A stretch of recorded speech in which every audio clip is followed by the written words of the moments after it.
जो माता संतान के जन्म लेने के बाद उसके बिगड़ जाने को देखकर रोया करती है, उन्हें समझ लेना चाहिए कि ये कष्ट इसलिए झेलना पड़ रहा है क्योंकि जो समय बच्चों को ढालने का था उसे उन्होंने खो दिया।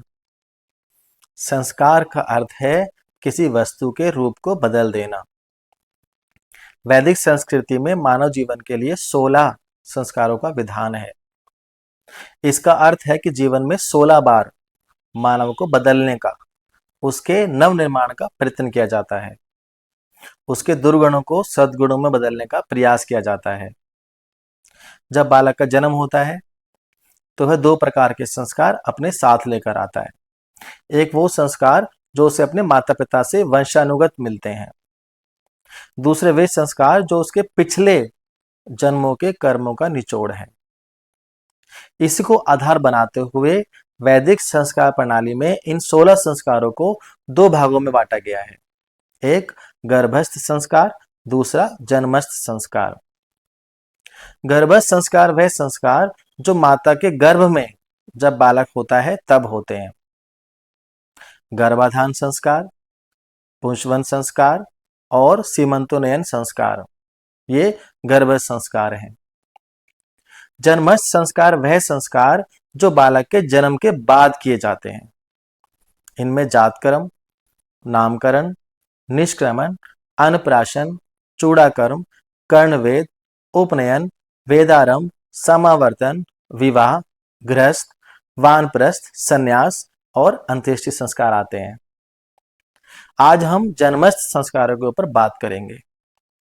इनको विवेचनात्मक तरीके से समझने का प्रयत्न करेंगे कि यह है क्या, क्यों ये जरूरी है, ये संस्कार क्रियात्मक तरीके से कैसे होते हैं, कैसे इनको करना चाहिए, इसका एक अलग भाग बनाएंगे।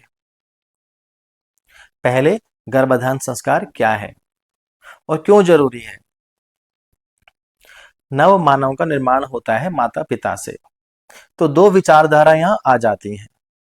एक विचारधारा तो यह है कि माता पिता के संस्कार और पिछले जन्मों के संस्कार बालक में ज्यों के त्यों बने रहते हैं और वो पीढ़ी से पीढ़ी आते रहते हैं, आगे चलते रहते हैं, तो इसीलिए किसी संस्कार की आवश्यकता नहीं है। यह विचारधारा वंशानुसंक्रमणवादी है, जो वंश बेल पे विश्वास रखती है। दूसरी तरफ विचारधारा है कि क्या माता पिता के संस्कार अमिट हैं, क्या आसपास के पर्यावरण को बदल देने से, उसमें हेरफेर करने से व्यक्ति के संस्कारों को बदला नहीं जा सकता। ये मानते हैं कि अगर व्यक्ति के आचार विचार उसकी प्रकृति को सही रूप देने के लिए उसे ऐसे संस्कारों से घेर दिया जाए कि उसे सदाचारी बना सकें, तो ये हो सकता है। यह विचारधारा पर्यावरणवादी होती है। इस दिशा में कुछ शोध भी हुए हैं जो अपने अपने को सही साबित करते हैं। जैसे मिस बर्ग्स ने पाया कि व्यक्ति के विकास में 80% वंश के गुण होते हैं और 20% आसपास के माहौल का फर्क पड़ता है। वहीं श्री विलियम ब्लेड्स ने 1937 में द 5 सिस्टर पुस्तक लिखी थी, जिसमें 5 जुड़वा बहनों के स्वभाव गुणों में अंतर मिलता है, जबकि वो सभी जुड़वा थी। न्यूमैन, फ्रीमैन और होलजिंगर ने जुड़वा बच्चों के 19 जोड़ों का अध्ययन किया। इन जोड़ों को अलग अलग माहौल में, अलग अलग पर्यावरण में रखा गया, तो इनमें से 5 जोड़ों की मानसिक योग्यताओं में और जोड़ों के मुकाबले भिन्नता पाई गई। ये सभी उदाहरण इस बात की पुष्टि करते हैं कि माता पिता के वंशानुगुण ही ज्यादातर बच्चों में आते हैं। वहीं दूसरी ओर कुछ ऐसे उदाहरण भी हैं जो पर्यावरण की भूमिका को ज्यादा बताते हैं। जैसे महाभारत में अभिमन्यु के बारे में आपने सुना होगा कि कैसे उसने गर्भ में रहते हुए चक्रव्यूह में जाना सीख लिया, बाहर आना नहीं सीख पाया क्योंकि उसकी माता सो गई थी। तो अगर यहां सिर्फ बहादुरी की बात होती या सिर्फ वंश की बात होती तो वह एक बलशाली पिता का पुत्र था, तो वह चक्रव्यूह में अपने बल के बल पर अंदर और बाहर आ सकता था, यहां उसका वंशानुसंक्रमण का गुण होता, परंतु यहां उस पर वंशानुसंक्रमण के साथ साथ माहौल और पर्यावरण का भी फर्क पड़ रहा था। इसलिए वह चक्रव्यूह पूरा नहीं सीख पाया, क्योंकि उसको वो सीखने का एनवायरमेंट नहीं मिला। कहते हैं कि अमेरिका के प्रेसिडेंट गारफील्ड का हत्यारा गीटू जब माता के गर्भ में था, तब उसकी माता ने गर्भपात कर उसकी हत्या कर डालने का प्रयत्न किया था। वह गर्भपात नहीं कर सकी, परंतु माता के गर्भ में स्थित उस संतान पर जो संस्कार पड़ चुके थे, उन्होंने गीटू को हत्यारा बना दिया, क्योंकि उसकी मां ने सोचा था। नेपोलियन के विषय में कहा जाता है कि जब वह माता के गर्भ में था, तब उसकी माता सेना की परेड देखने में लगी रहती थी। इन संस्कारों ने नेपोलियन को एक महान योद्धा बना दिया। प्रिंस बिस्मार्क जब माता के गर्भ में था, तब उसकी मां फ्रेंच सेना से नफरत करती थी। इन संस्कारों का परिणाम यह हुआ कि बिस्मार्क के हृदय में फ्रांस से बदला लेने की इच्छा जाग उठी। इन दोनों तरह की बातों से प्रमाण यह निकलता है कि वंशानुसंक्रमण का संतान पर बहुत प्रभाव पड़ता है, परंतु पर्यावरण को अगर बदल दिया जाए तो उसका असर भी कम नहीं। जहां वंशानुसंक्रमणवादी की सोच निराशावादी है, क्योंकि वह परिवर्तन नहीं मानते, वहीं पर्यावरणवादियों की सोच आशावादी है। इन दोनों पक्षों से इस परिणाम पर पहुंचना आसान है कि इन दोनों का ही उपयोग संतान में उन्नति करने के लिए किया जाना चाहिए। इस तरह से वंश की जो रस्सी उसे पीछे खींचती है, हम उसे ढीला कर सकते हैं। अब जो सबसे पहले संस्कार है, वह है गर्भाधान संस्कार। इसको कोई क्रीड़ा, कोई खेल मात्र नहीं, बल्कि इसे एक पवित्र संस्कार का रूप वैदिक विचारधारा में दिया गया है। क्योंकि जिन ऋषियों ने यह संस्कार लिखे थे, वे इसे नए प्राणी के आवाहन का एक पवित्र रास्ता समझते थे। गर्भाधान से संबंधित कुछ बातें, जैसे गर्भाधान किस आयु में होना चाहिए। किशोर अवस्था के गर्भधारण से संतान शारीरिक गुणों से ठीक होगी, परंतु मानसिक गुणों से दुर्बल होगी। युवा अवस्था के गर्भाधान से संतान शारीरिक तथा मानसिक इन दोनों दृष्टियों से सर्वगुण संपन्न होगी।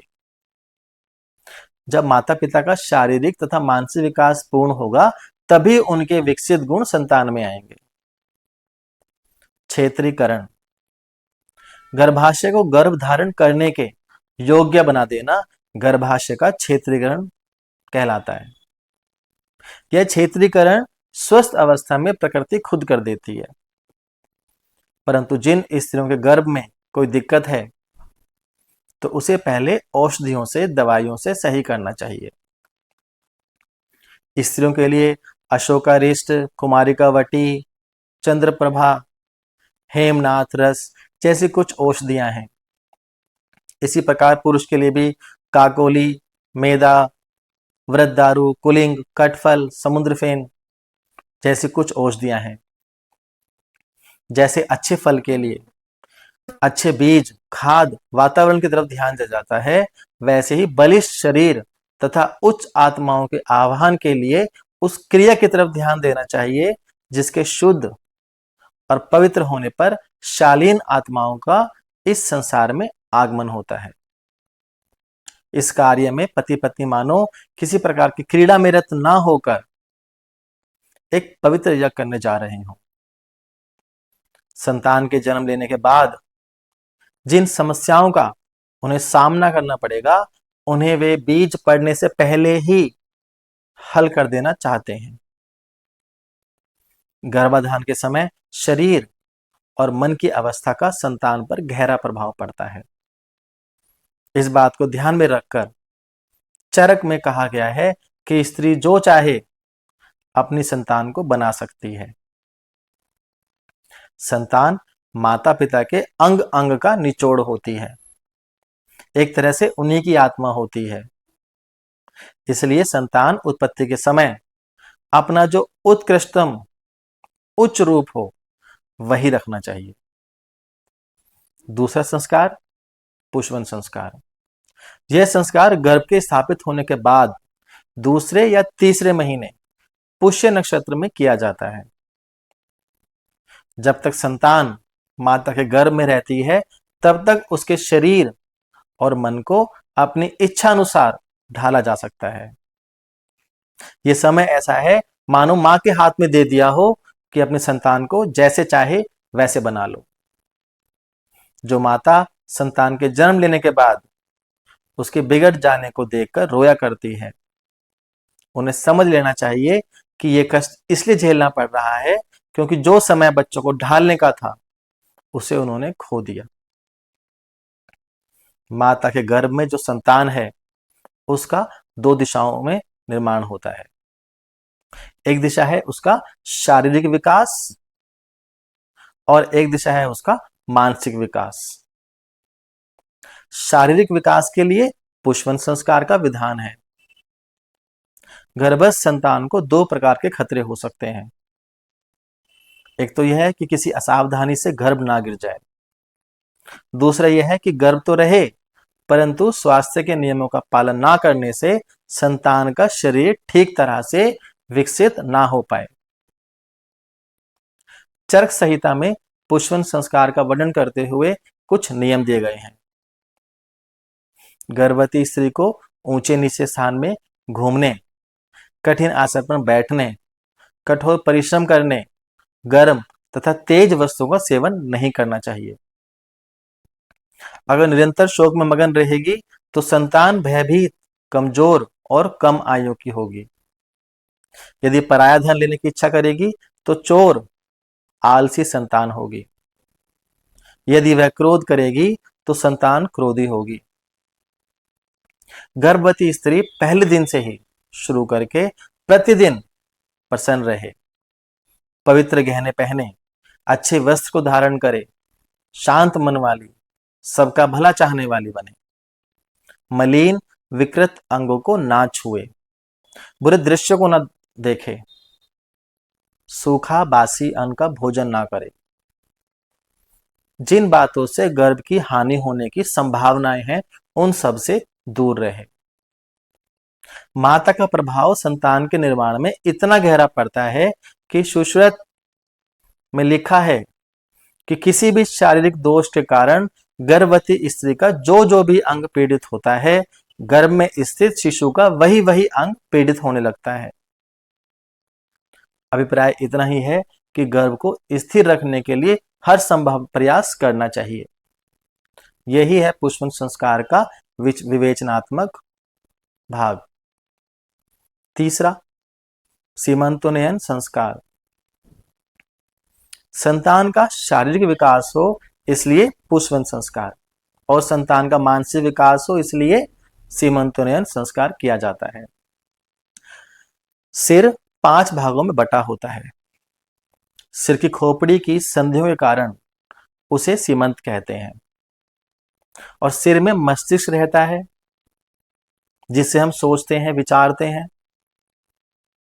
सीमंतोन्नयन का अर्थ हुआ मस्तिष्क का उन्नयन, अर्थात मस्तिष्क का विकास। इस संस्कार में माता का ध्यान संतान के मस्तिष्क के विकास पर केंद्रित हो जाता है। माता पिता को यह समझ लेना चाहिए कि संतान का मानसिक विकास उनके ऊपर निर्भर करेगा। जैसा मानसिक जीवन व्यतीत करेंगे उसकी छाप उनकी संतान पर पड़ेगी।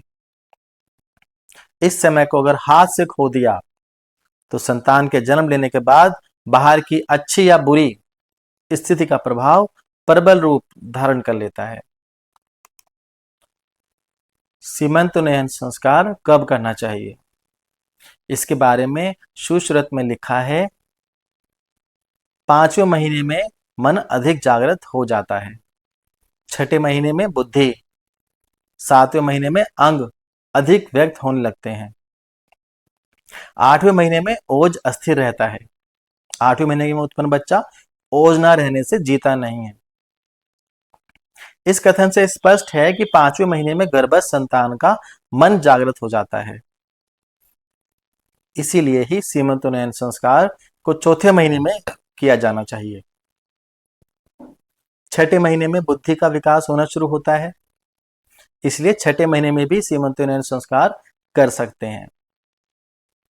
8वें महीने तक पहुंचते पहुंचते संतान का शरीर, मस्तिष्क तथा हृदय तीनों तैयार हो जाते हैं। इन तीनों महीनों में से किसी एक को चुनकर उसमें यह संस्कार कर लेना चाहिए। संस्कार पद्धति बनाने वाले ऋषियों को इन संस्कारों पर इतना विश्वास था कि उन्होंने इसे कई तरह से प्रकट किया। जैसे उन्होंने कहा, गर्भवती स्त्री की जिस बात में अरुचि होती है, उसकी संतान की भी उस बात में अरुचि हो जाती है, और जिस बात में गर्भवती स्त्री की इच्छा रहा करती है, उस बात में उसकी संतान की भी इच्छा बन जाती है। उन्होंने कहा, जिस गर्भवती का मन आश्रमों में लगता है, वह वैसे ही संतान को जन्म देती है। जिसका मन देवताओं की प्रतिमाओं में लगता है, वह वैसी ही संतान को जन्म देती है। उन्होंने कहा, गर्भवती स्त्री जिस प्रकार की तस्वीर अपने मन में खींच लेती है, वह उसी प्रकार की संतान को जन्म देती है। इसीलिए उत्तम संतान के लिए ऐसे वातावरण में रहें कि जिससे उत्तम संस्कारों वाली संतान हो। यही थे आज के गर्भस्थ 3 संस्कार। अगली बार हम जन्मस्थ संस्कारों की चर्चा करेंगे। मेरे हिसाब से तो यह वीडियो महत्वपूर्ण है, क्योंकि इसमें नव मानव के निर्माण की बात की गई है, नया समाज बनाने की बात की गई है। अगर आपको भी ऐसा लगता है और मेरा प्रयास अच्छा लगे, तो वीडियो को ऐसे लोगों से शेयर जरूर करना जो माता पिता बनने जा रहे हों। धन्यवाद।